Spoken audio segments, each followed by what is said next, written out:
Hello students, आज की class में आपका स्वागत है। आज हम इंटरनेशनल मार्केटिंग का एक इंटरेस्टिंग टॉपिक डिस्कस करने जा रहे हैं। वो उस टॉपिक का नाम है analysis of opportunities of international market. ये टॉपिक प्रीवियस क्लास में कल हमने जो वीडियो पढ़ा उसमें ये था कि फॉरेन मार्केट में एंटर करने के लिए फॉरेन मार्केट कैसे सेलेक्ट करना है, वो हमने प्रीवियस क्लास में डिस्कस थोड़ा सा उसका बेसिक मीनिंग स्टार्ट कर दिया था। तो आज उसी टॉपिक को हम आगे कंटिन्यू कर रहे हैं कि हमारे ऐसे कौन कौन से फैक्टर्स है या ऐसी कौन कौन सी अपॉर्चुनिटीज है जिनको एनालाइज करना होता है। क्लियर है? तो सबसे पहले कि निर्यात बाजार अनुसंधान के द्वारा विदेशी बाजार के संबंध में दो टाइप की इंफॉर्मेशन हमको लेनी जरूरी है।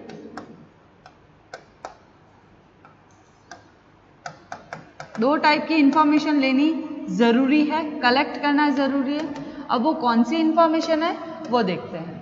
सबसे पहली इंफॉर्मेशन है कि वे सारी जनरल इंफॉर्मेशन जो एक हर एक्सपोर्टर के लिए जरूरी है, यानी जनरल इंफॉर्मेशन जो किसके लिए, जो भी इंपोर्ट एक्सपोर्ट कर रहा है उन सभी एक्सपोर्टर के लिए जरूरी है, चाहे उनका प्रोडक्ट हो या सर्विस हो, किसी भी टाइप का हो, उससे कोई मतलब नहीं है। अगर आप फॉरेन मार्केट में एंटर कर रहे हो तो आपको क्या चाहिए, जनरल इंफॉर्मेशन जरूरी है। सेकेंड हमको ऐसी सूचना है जो संस्था की वस्तुओं के संबंध में हो, यानी रिलेटेड टू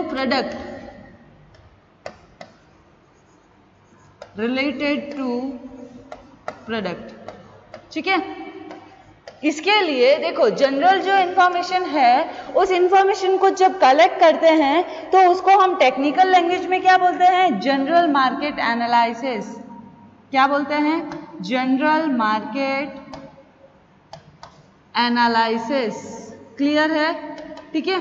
अब हमने ये जो रिलेटेड टू प्रोडक्ट लिखा है, इसको अगर हम टेक्निकल टर्म देखें तो उसको बोलते हैं स्पेसिफिक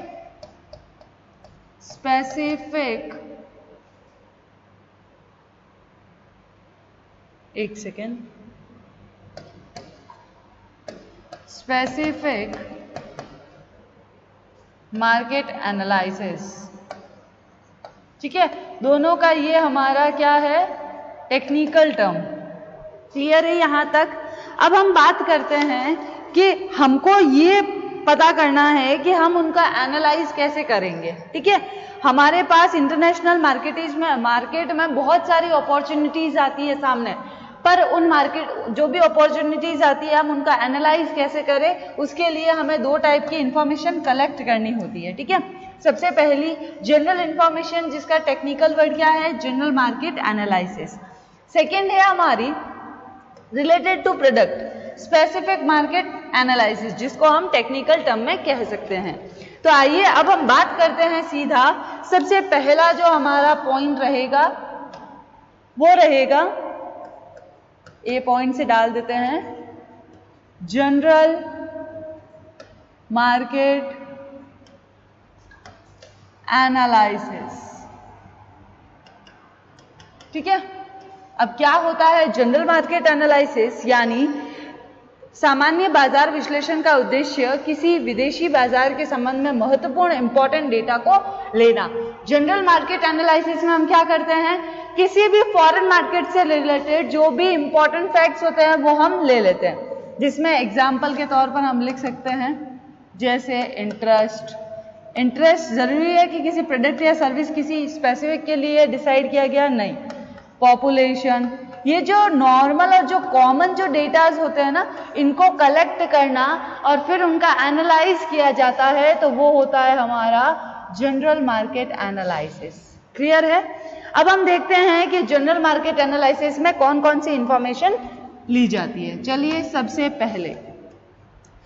पहले हम डिस्कस करते हैं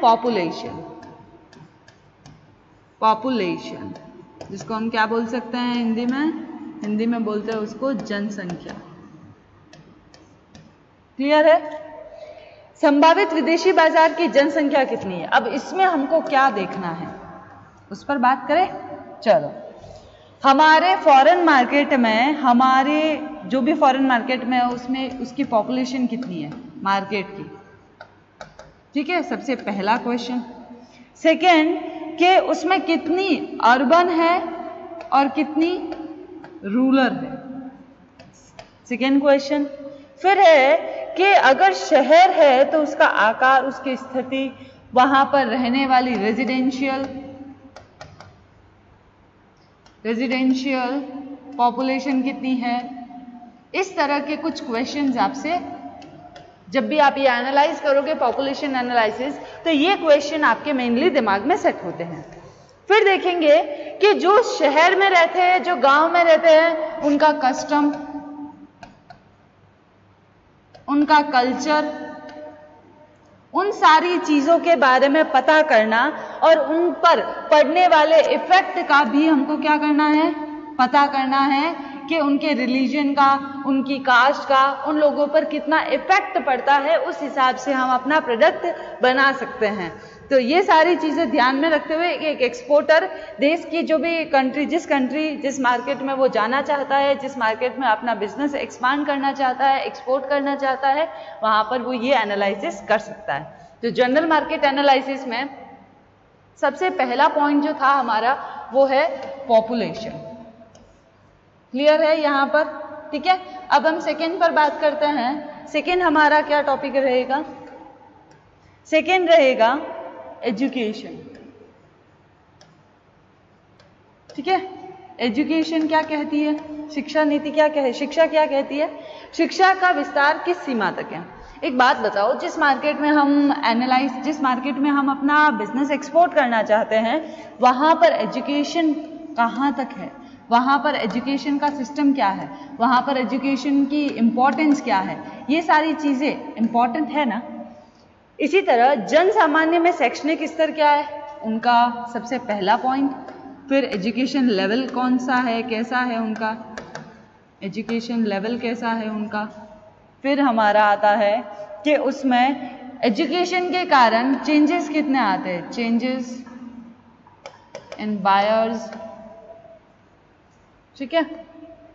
फिर है कि अगर फ्यूचर में कुछ चेंजेस हो रहा है तो उसका इम्पैक्ट किस तरह का होगा, ठीक है।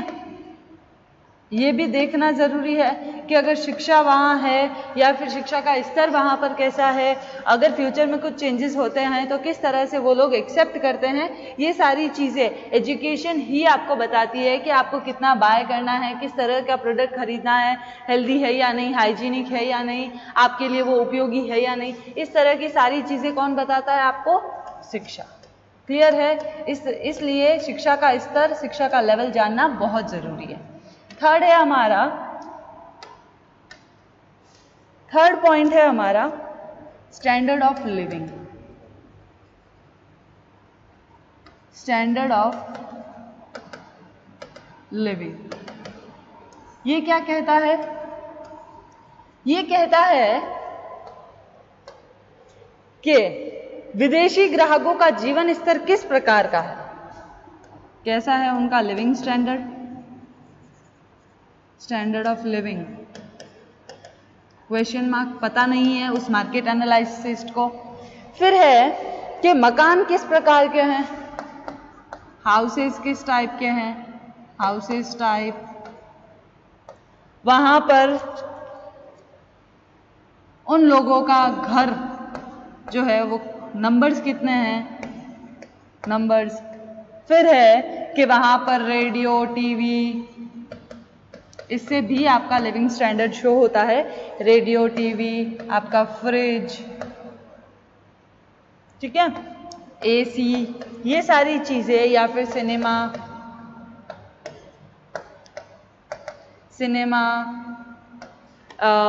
आप कह सकते हो होटल, रेस्टोरेंट, इस तरह की चीजों का यूज वहाँ के लोग कितना करते हैं उस पर भी डिपेंड करता है आपका स्टैंडर्ड ऑफ लिविंग। यानी कि जहाँ पर होटल, रेस्टोरेंट, इन सारी चीज़ों का जो भी टेक्निकल, जो भी इलेक्ट्रॉनिकल, जो भी चीज़ें हैं, उनका अगर यूज़ ज़्यादा होता है, यानी उनको नॉलेज भी ज़्यादा होगा उन चीज़ों के बारे में। तो इस तरह से आप जब भी एक मार्केट एनालाइज हो रहा है आपका, फॉरेन मार्केट एनालिसिस। तो ये सारी चीजें आपको ध्यान में रखनी है। फिर नेक्स्ट बात करते हैं हम फोर्थ बात करते हैं कम्युनिकेशन मीडिया। एक बात बताओ, जब भी आप एक्सपोर्ट कर रहे हो या फॉरेन मार्केट में एंटर कर रहे हो तो बिना कम्युनिकेशन के क्या आप कर सकते हो? इम्पॉसिबल है वो। बिना कम्युनिकेशन के कोई भी चीज़, किसी भी मैसेज को भेजना, बिना मैसेज को भेजे, बिना बात किए कभी भी कोई भी बिजनेस नहीं होता है। बिजनेस में बहुत बड़ी बड़ी मीटिंग्स होती है, बहुत कस्टमर्स को सेटिस्फाइड, उनकी नीड्स, उनकी वांट, सारी डिज़ायर, सब कुछ सुनना पड़ता है, उसके बाद आप अपने प्रोडक्ट को बनाते हो। तो यहाँ पर यही कहा गया है कि व्यावसायिक संदेश वाहन के साधन किस प्रकार, किस स्तर और किस संख्या में उपलब्ध होंगे। कम्युनिकेशन का मीडिया यानी कि आप किस सोर्स से भेज रहे हो। जैसे कम्युनिकेशन की प्रोसेस में ऐसा बताया गया है, प्रीवियस आपने क्लासेस में देखा होगा, प्रीवियस सेशन में सेंडर, यहाँ आता है आपका एनकोड, ठीक है, फिर आता है आपका पहले सेंडर, फिर आता है आपका मैसेज, आइडिया, फिर आता है आपका एनकोड, आइडिया को एनकोड किया, एनकोड करके क्या बनाया आपने, उसका मैसेज बनाया, मैसेज को आपने किससे सेंड किया, मैसेज को सेंड किया आपने चैनल के थ्रू। अब कौन सा चैनल यूज़ किया, जैसे टीवी, मोबाइल, ईमेल, पोस्ट, कुछ भी मैसेज, फिर रिसीव किया रिसीवर ने, ठीक है। उसके बाद क्या हुआ, रिसीवर को समझ नहीं आया जो भी आपने मैसेज किया था, इसलिए उसने डिकोडिंग की, ठीक है, अब वो इजीली समझ सकता है। उसके बाद आपको उसने फीडबैक दिया। तो इस प्रोसेस के बिना क्या कभी कोई बिजनेस चला है? नहीं। ये है हमारी कम्युनिकेशन की प्रोसेस। इसमें ये जो इम्पोर्टेंट जो रोल प्ले करता है इस टॉपिक के हिसाब से वो ये है कि चैनल, हम कौन सा चैनल ले जिससे हमारा मैसेज जल्दी इजीली पहुंच जाए, ताकि हमको फीडबैक जल्द से जल्द मिल सके। तो यहाँ पर यही दे रखा है कि जब भी आप मार्केट एनालाइज करो तो कम्युनिकेशन का मीडिया किस प्रकार का है, वहाँ का लेवल कैसा है कम्युनिकेशन। कहीं कहीं जगह पर जैसे नेटवर्क इश्यू हो रहा है, आपको अगर कम्युनिकेशन करना है, आप वाया फोन के या मोबाइल के ही करना चाहते हो, आप वही चैनल यूज करते हो मोस्टली, तब जाकर आपको जहां नेटवर्क इश्यू है वहां पर आपको बहुत दिक्कत आ सकती है। तो आपको ये देखना है, ये एनालाइज करना है कि वहां पर कौन सा मीडियम यूज किया जा रहा है। क्लियर है यहाँ पर? फिर नेक्स्ट देखते हैं, हमारा नेक्स्ट है business and business tradition and customs. क्या कहते हैं ये? बिजनेस ट्रेडिशन यानी व्यापारिक परंपराएं और व्यवहार। निर्यात बाजार की परंपराएं और व्यवहार किस प्रकार के हैं, यानी कैसे हैं इनके व्यवहार, कैसी परंपराएं हैं, कैसा इनका व्यवहार है, किस तरह से ये बिजनेस करते हैं। तो ये सारी चीजें आपको नोट करनी है। उनकी किस सीमा तक समानता भारतीय व्यापारिक व्यवहारों से है, यानी कि आप जहां पर भी, जैसे हम इंडिया के हैं तो इंडिया के कस्टम से कितनी मेल खाती है उन फॉरेन मार्केट्स की कस्टम्स, ठीक है। इंडिया का ये कस्टम है, फॉरेन मार्केट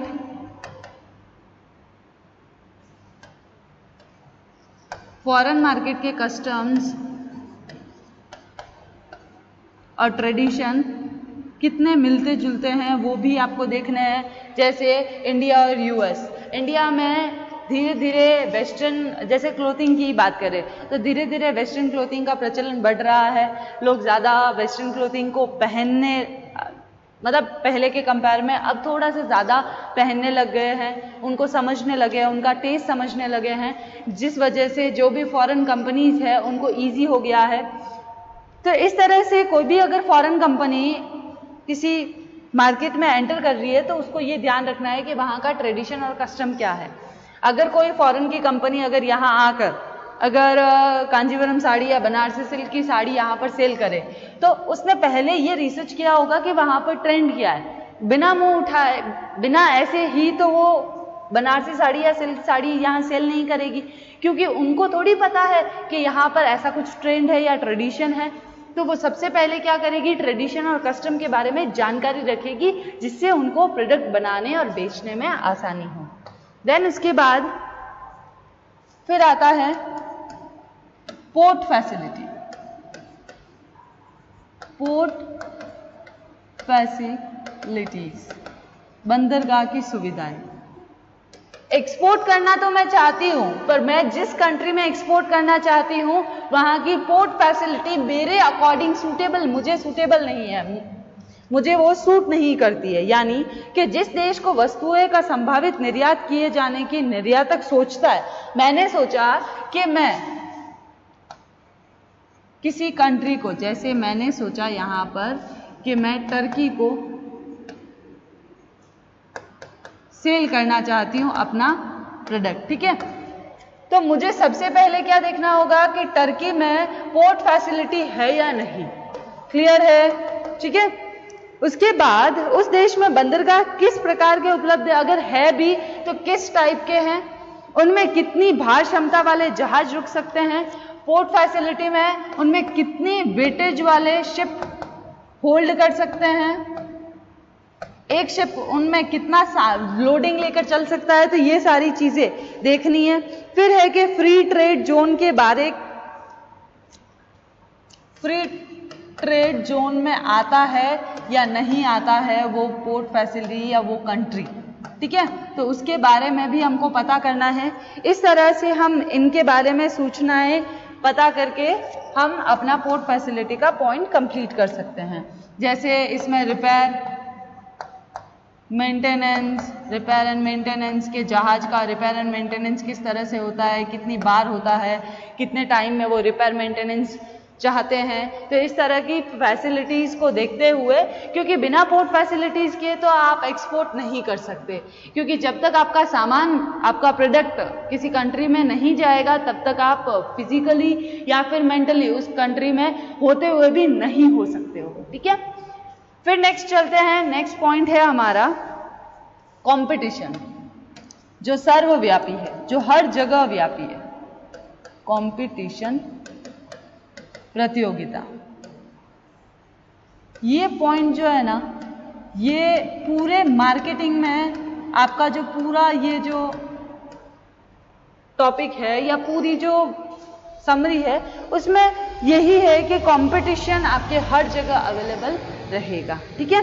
चलिए, स्थानीय इकाइयों और अन्य देशों के उद्योगों द्वारा उत्पादित एवं निर्यात किए गए माल से हमारे उत्पाद को किस सीमा तक प्रतिस्पर्धा करनी है। देखिए, सबसे पहले कंपटीशन, अगर हम फॉरेन मार्केट में सेल कर रहे हैं तो हमको 3 टाइप का कंपटीशन फेस करना होगा, ठीक है। कौन कौन सा है वो मैं बता रही हूँ आपको। सबसे पहला हमारी डोमेस्टिक कंट्री का competition, domestic competition, domestic competitor, ठीक है, उनसे compete करना है सबसे पहले। तो सेकेंड, हम जिस कंट्री में एक्सपोर्ट कर रहे हैं उस कंट्री के एक्सपोर्ट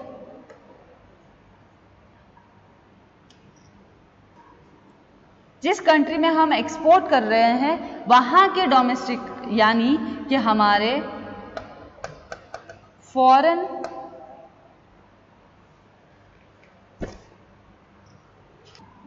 फॉरेन कंट्री के डोमेस्टिक कॉम्पिटिटर से compete करना होगा हमको, ठीक है, वहां के होम प्रोड्यूसर से।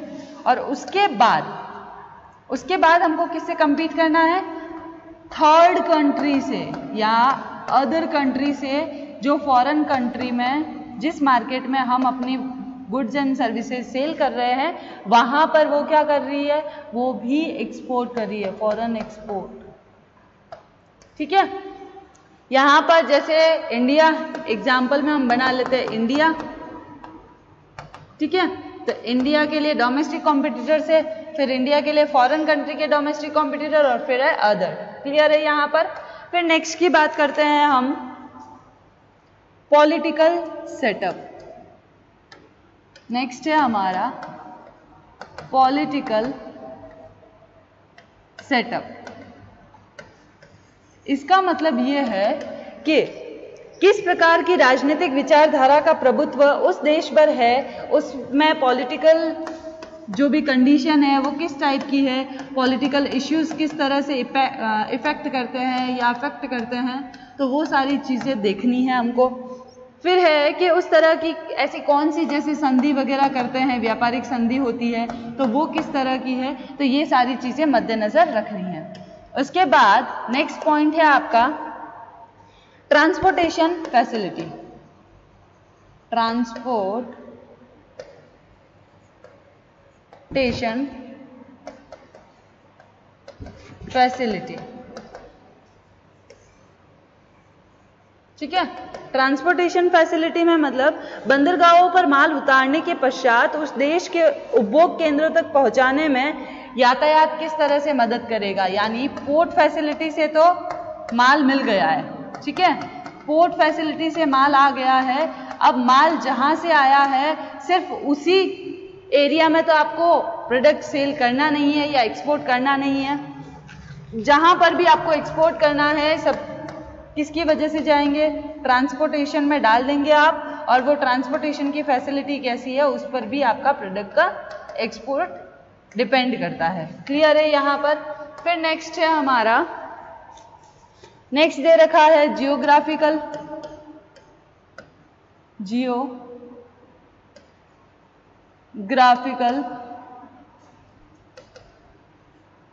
सिचुएशन।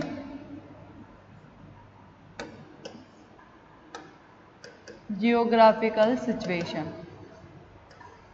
ये क्या कहती है कि जिस देश को निर्यात किए जाने का विचार है, हमने सोचा है कि हम उस कंट्री को एक्सपोर्ट करेंगे, तो उस कंट्री में हम ये देखेंगे कि उस कंट्री का जियोग्राफिकल सिचुएशन क्या है, उसकी सीमाएं किन किन देशों से, उसकी बॉर्डर किन किन कंट्रीज से मिलती है, वो सारी चीज़ें हम देखेंगे। उसके बाद हम देखेंगे कि उसमें ओशियन से रिलेटेड कितनी बाउंड्रीज है, या फिर उस देश में कितने रिवर है, कितनी वैलीज है, ये सारी चीज़ें मद्देनज़र रखते हुए हम क्या करेंगे उसको। अब आप पूछोगे ये सारी चीज़ें क्यों देखनी है, क्योंकि ये सारी चीज़ें हमारे ट्रांसपोर्टेशन पर भी इफेक्ट डालती है कि ट्रांसपोर्टेशन अगर हम ऐसी जगह पर अपना माल एक्सपोर्ट करेंगे जहाँ पर बहुत सारी नदियाँ, बहुत सारे रिवर्स है जिससे ट्रांसपोर्टेशन में दिक्कत आती है, तो वहाँ पर हमको ये सब कुछ विचार विमर्श करके जाना है। देन उसके बाद नेक्स्ट पॉइंट है हमारा मनी एंड टैक्सेशन। इंपॉर्टेंट है ये पॉइंट। देखिए, मनी एंड टैक्सेशन के निर्यात के बदले जो मुद्रा उस देश से प्राप्त होगी, ठीक है, एक्सपोर्ट करने से हमको क्या मिलेगा, पेमेंट इंपोर्टर से, पेमेंट फ्रॉम इंपोर्टर्स, ठीक है। तो उस पैसों पर टैक्सेशन रेट या एक्सचेंज रेट क्या है, उसमें फ्लेक्सिबिलिटी कितनी है उस करेंसी में, ठीक है। फिर एक्सचेंज रेट क्या है उसकी, ये सारी चीज़ें मद्देनज़र रखते हुए आपको क्या करना है, एनालाइज करना है। देन उसके बाद नेक्स्ट पॉइंट हमारा लास्ट है हमारा इनकम। इनकम ज़रूरी है क्या, सबसे जो इम्पॉर्टेंट जो पॉइंट है ना वो है इनकम। यानी कि जिस कंट्री में हम अपना सामान बेच रहे हैं वहाँ के बायर्स के पास कितनी इनकम है, ठीक है। अगर उनके पास, मान लो एक एग्जांपल देती हूँ, अगर उनके पास 100 रुपये है, एक बायर के पास अगर 100 रुपये है, तो वो उनके खर्चे बांट लेते हैं। जैसे ट्रांसपोर्टेशन का वो 10 रुपये एक्सपेंस कर रहा है, फूड का वो 40 रुपये एक्सपेंस कर रहा है, फिर एजुकेशन का वो 20 रुपये एक्सपेंस कर रहा है और वो 10 रुपये कर रहा है अपनी हेल्थ पर, ठीक है। तो इस तरह से खर्चे देखकर ही हम, इनकम देखकर ही हम पता कर सकते हैं कि एक बायर शॉपिंग या परचेजिंग पर या बाइंग पर कितना एक्सपेंस कर सकता है। तो यहाँ पर देखो 50, 60, 70, 80 तो हो गए, यानी 20 रुपये उसके पास अभी पड़े हैं। अब 20 में से वो कितना सेव करता है और कितना वो एक्सपेंस करता है, तो ये सारी चीज़ें आपको इनकम से डिसाइड करनी है। क्लियर है यहाँ तक? तो ये हुआ आपका आज का जो जनरल मार्केट एनालिसिस है वो कंप्लीट होता है। क्लियर है यहाँ पर? अब जो सेकेंड जो पॉइंट है हमारा, सेकेंड एनालिसिस में हमने बताया ना, सेकेंड जो बी पॉइंट वो क्या था? Specific market analysis. उसके बाद ये आज का टॉपिक जो है आपका स्पेसिफिक मार्केट, वो यही खत्म होता है। Specific market analysis next class में हम पढ़ेंगे स्पेसिफिक मार्केट एनालिसिस। एक सेकेंड, ये रहा आपका स्पेसिफिक मार्केट एनालिसिस। क्लियर है यहाँ पर? ठीक है, ये हम नेक्स्ट क्लास में पढ़ेंगे।